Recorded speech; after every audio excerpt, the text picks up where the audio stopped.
Shri V P Sreepadmanabhan, നിയമസഭാ തെരഞ്ഞെടുപ്പാവുമ്പോൾ എപ്പോഴും കേരളത്തിലൊരു bipolar contest അല്ലേ നടക്കുക? LDF വേഴ്സസ് UDF എന്നുള്ള നിലയിൽ ഭരണത്തെ അനുകൂലിക്കുന്നവർ LDF-നും ഭരണവിരുദ്ധ വോട്ടുകൾ UDF-നും കോൺസെൻട്രേറ്റ് ചെയ്യുകയും നിങ്ങളുടെ ഉറച്ച പൊളിറ്റിക്കൽ വോട്ടുകൾ നിങ്ങൾക്ക് കിട്ടുകയല്ലേ ചെയ്യുക. ഇപ്പൊ നോക്കൂ, 2019 വളരെ മികച്ച പ്രകടനം ലോക്സഭാ തെരഞ്ഞെടുപ്പിൽ കാഴ്ചവെച്ചു, 30 ലക്ഷത്തിലധികം വോട്ട് നേടി. പക്ഷേ അത് നിയമസഭാ തെരഞ്ഞെടുപ്പിൽ റിപ്പീറ്റ് ചെയ്യാൻ കഴിഞ്ഞില്ല. ഇപ്പോൾ ഈ കഴിഞ്ഞ ലോക്സഭാ തെരഞ്ഞെടുപ്പിലും അതുപോലെ തന്നെ തദ്ദേശ തെരഞ്ഞെടുപ്പിലും മികച്ച രീതിയിൽ, മെച്ചപ്പെട്ട രീതിയിൽ, മുൻകാലങ്ങളെ അപേക്ഷിച്ച് മെച്ചപ്പെട്ട രീതിയിൽ BJP പെർഫോം ചെയ്തു. പക്ഷേ നിയമസഭയിലേക്ക് പോകുമ്പോൾ അതുണ്ടാവുമോ? LDF വിരുദ്ധ ഭരണവിരുദ്ധ വോട്ടുകൾ അതിൻ്റെ ഒരു നാച്ചുറൽ ബെനിഫിഷ്യറി എന്നുള്ള നിലയിൽ UDF അവിടെ ഉണ്ട്. ഭരണാനുകൂല വോട്ടുകൾ അല്ലെങ്കിൽ UDF വിരുദ്ധ വോട്ടുകൾ അതിൻ്റെ ഒരു ബെനിഫിഷ്യറി എന്നുള്ള നിലയിൽ LDF ഉണ്ട്. ഇത് ബൈപോളറായി പോകുമ്പോൾ വലിയ നഷ്ടം ഉണ്ടാവില്ലേ നിങ്ങൾക്ക്? കേരള രാഷ്ട്രീയം അങ്ങനെയായിരുന്നു, ബൈപോളാർ പൊളിറ്റിക്സ് ആയിരുന്നു. അതിന് രണ്ട് കാരണമുണ്ട്. ഒന്ന്, കേരളത്തിൽ BJPക്ക് അന്ന് ഒരു 10-30 വർഷം മുന്നേ ഇത്രയും ശക്തി ഉണ്ടായിരുന്നില്ല. 10-20 വർഷം മുന്നേ വരെ ഇത്രയും ശക്തി ഉണ്ടായിരുന്നില്ല. ഒന്ന്. രണ്ട്, കോൺഗ്രസ് ഇന്ത്യ ഭരിച്ചിരുന്നു, തുടർച്ചയായിട്ട് ഇന്ത്യ ഭരിച്ചിരുന്നു. കോൺഗ്രസ് ഇന്ത്യ ഭരിക്കുമ്പോൾ അതിപ്പോൾ BJPക്ക് ഉണ്ടാവും ആ ഗുണം. ഇന്ത്യ ഭരിക്കുമ്പോൾ സംസ്ഥാനങ്ങളിൽ നടക്കുന്ന തെരഞ്ഞെടുപ്പുകളെ നേരിടാൻ ഒരുപാട് അനുകൂലമായ സാഹചര്യങ്ങൾ ഉണ്ടായി വരും.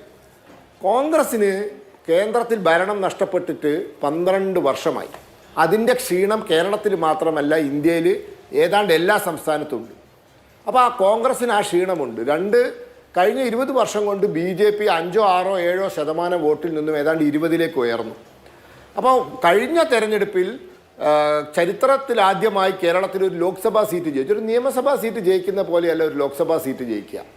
അതുപോലെ തന്നെ കേരളത്തിൻ്റെ തലസ്ഥാന നഗരി, ഏറ്റവും കൂടുതൽ വാശിയേറിയ മത്സരം എപ്പോഴും തലസ്ഥാന നഗരിയിലാണ് നടക്കുക. ആ തലസ്ഥാന നഗരിയുടെ ഭരണം BJP പിടിച്ചെടുത്തു. അപ്പോൾ ചരിത്രത്തിലില്ലാത്ത നേട്ടമാണ് ലോക്സഭയിലും തദ്ദേശ സ്വയംഭരണ സ്ഥാപനങ്ങളിലും ഉണ്ടായത്. അതിന് കാരണം ഒന്ന്, കോൺഗ്രസിൻ്റെ ദേശീയ തലത്തിൽ കോൺഗ്രസിന് സംഭവിച്ച ക്ഷീണമാണ്. രണ്ട്, ഞങ്ങൾക്ക് കേരളത്തിലുണ്ടായ വളർച്ചയാണ്. അപ്പോൾ ആ ഒരു സംവിധാനം, ആ ഒരു സാഹചര്യം ഇന്നും നിലനിൽക്കുകയാണ്. ഇപ്പം ഇന്ന് കോൺഗ്രസിൻ്റെ മുൻ അടൂർ മുനിസിപ്പൽ ചെയർപേഴ്സൺ ഞങ്ങളെ കൂടെ വന്നിരിക്കുന്നു. അദ്ദേഹം കുന്നത്തുനാട് സ്ഥാനാർത്ഥിയാവാൻ പോകുന്നു. ഞാനിപ്പോൾ ലോക്സഭാ തെരഞ്ഞെടുപ്പിൻ്റെ കണക്കെടുത്ത് നോക്കിയപ്പോൾ കുന്നത്തുനാട്ടിൽ BJPക്ക് കിട്ടിയ വോട്ടും 2020ക്ക് കിട്ടിയ വോട്ടും കൂടി കൂട്ടിയാൽ 54,000-ലധികം വരും. അവിടെ ജയിച്ച ബെന്നി ബെഹനാന് 51,000 വോട്ടേ കുന്നത്തുനാടിനുള്ളൂ. അപ്പോൾ വ്യത്യാസം വരുന്നുണ്ട്. അപ്പോൾ 2020യുടെ വരവ്, ഇതെല്ലാം വലിയ വ്യത്യാസമുണ്ടാവും. ചരിത്രത്തിലില്ലാത്ത വിജയം ഇത്തവണ നിയമസഭാ തെരഞ്ഞെടുപ്പിലുണ്ടാവും. പിന്നെ ഒരു കാര്യം, കേരളത്തിൽ ഇത്തവണ നിങ്ങൾ എന്തു പറഞ്ഞാലും ശബരിമല വലിയൊരു വിഷയമാണ്. ഒന്ന്, അവിടെ നടന്ന സ്വർണ്ണക്കൊള്ള. രണ്ട്, അയ്യപ്പ സംഗമം എന്ന് പറഞ്ഞുകൊണ്ട് കോടിക്കണക്കിന് രൂപ പൊടിച്ചത്. മൂന്ന്, കോടതിയുടെ ഭാഷയിൽ തന്നെ തെളിവിൻ്റെ ഒരു കണിക പോലും ഇല്ലാതെ ഒരു തന്ത്രിയെ പിടിച്ച് 40 ദിവസം ജയിലിലിട്ടത്. ഇത് ഇടതുപക്ഷത്തിന് വലിയ ബാധ്യതയാണ്. അത് മറികടക്കാൻ അവർക്ക് സാധ്യമല്ല. അതോടൊപ്പം ആരോഗ്യരംഗം കുത്തഴിഞ്ഞത്, വിദ്യാഭ്യാസ രംഗം കുത്തഴിഞ്ഞത് ഒക്കെ പോട്ടെ, മോഹൻലാലിൻ്റെ ആര്യൻ സിനിമയെ ഓർമ്മിപ്പിക്കുന്ന സംഭവമാണ് ഇന്ന് കൊല്ലത്തുണ്ടായത്. ഓർമ്മയുണ്ടാവും, മോഹൻലാലിൻ്റെ ആര്യൻ സിനിമയിൽ ടാക്സിയിൽ ചേസ് ചെയ്ത് ടാക്സിയുടെ മുകളിലൂടെ ചാടി ഇറങ്ങി വെടിവെച്ച് കൊല്ലുന്നത്. അതുപോലെയാണ് ഇന്ന് കൊല്ലത്ത് നടന്നത്. പട്ടാപ്പകൽ നാഷണൽ ഹൈവേയിൽ വെച്ചിട്ടാണ് കുറച്ചു പേർ വേറൊരുത്തനെ കൊന്നത്. ഇവിടെ എന്ത് ക്രമസമാധാനം? നിങ്ങൾ എന്ത് ക്രമസമാധാനത്തിൻ്റെ കാര്യമാണ് പറയുന്നത്? ഇത് UPയിലാണെങ്കിൽ ഇന്ന് ഈ നേരം കൊണ്ട് അവരെ എൻകൗണ്ടർ അടിച്ച് വെടിവെച്ച് കൊന്നിട്ടുണ്ടാവും. അറിയോ? ഈ മാഫിയ, കള്ളക്കടത്ത്, ഈ മയക്കുമരുന്ന് മാഫിയയെ നിങ്ങളിനിപ്പോൾ ജയിലിലൊക്കെ പിടിച്ചിട്ട് അവർക്ക് ബിരിയാണി കൊടുത്ത് കൂട്ടും. കുറച്ച് ദിവസം കഴിഞ്ഞാൽ അവർ ഈ സ്വർണ്ണക്കടത്ത് കളവ് കേസിലെ പ്രതികൾ ജാമ്യത്തിലിറങ്ങിയ പോലെ ഇറങ്ങും. എന്നിട്ട് അടുത്ത കൊലപാതകം നടത്തും.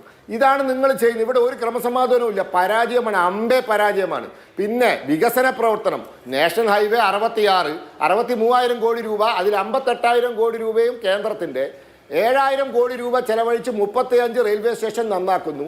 ജയിൽ പൈപ്പ് ലൈൻ കേന്ദ്രത്തിൻ്റെ, ജൽജീവൻ മിഷൻ 50% കേന്ദ്രത്തിൻ്റെ. കേന്ദ്ര സഹായമില്ലാതെ ഏത് പരിപാടി അവിടെ നടക്കുന്നത്? എന്ത് വികസന പ്രവർത്തനം നടക്കുന്നത്? നിങ്ങളിപ്പോൾ ആവാസ് യോജന, നിങ്ങൾ വീട് കൊടുത്തു. നിങ്ങൾ 4 ലക്ഷം വീട് കൊടുത്തതിൽ ഗ്രാമീണ ആവാസ് യോജനയ്ക്ക് 72,000 രൂപയും നഗരത്തിലെ ആവാസ് യോജനയ്ക്ക് 1.5 ലക്ഷം രൂപയും കേന്ദ്ര സർക്കാർ കൊടുത്തിട്ടുണ്ട്. കേന്ദ്രത്തിൻ്റെ പൈസ ഇല്ലാത്ത ഒരു വികസന പ്രവർത്തനവും ഇവിടെ നടന്നിട്ടില്ല. അതൊന്നും ചൂണ്ടിക്കാണിക്കാൻ ഇവർക്ക് സാധ്യവുമല്ല. അത് ആരോഗ്യ മേഖലയാവട്ടെ, എല്ലാം. നിങ്ങളല്ലേ പറഞ്ഞത് ആയുഷ്മാൻ ആരോഗ്യ മന്ദിർ എന്നും കേന്ദ്രത്തിനും പേരിടില്ല. ഇപ്പം നിങ്ങൾ പേരിട്ടല്ലോ. നിങ്ങൾ പേരിട്ടല്ലോ, കേന്ദ്രത്തിൻ്റെ പൈസയും വാങ്ങി നിങ്ങൾ പേരിട്ടു. PM ശ്രീ വിദ്യാഭ്യാസ പദ്ധതിക്ക് നിങ്ങൾ തത്വത്തിൽ വേണ്ടാന്ന് തീരുമാനിച്ചു, തലയിൽ മുണ്ടിട്ട് ഡൽഹി പോയി ഒപ്പിട്ട് കൊടുത്തു. എന്നിട്ട് CPI-ക്കാർ ഉടക്കിയപ്പോൾ ഇപ്പോൾ ഫ്രീസറിൽ വെച്ചിരിക്കുകയാണ്. ഇതൊന്നുമല്ല, കേന്ദ്ര സർക്കാരിൻ്റെ സാമ്പത്തിക സഹായത്തോടെ നടക്കുന്ന വികസന പ്രവർത്തനം മാത്രമേ കേരളത്തിൽ നഗ്ന നേത്രം കൊണ്ട് കാണാനുള്ളൂ. മറ്റേതൊക്കെ ഡയലോഗിലുണ്ട്, പക്ഷേ യാഥാർത്ഥ്യത്തിൽ കാണാനില്ല.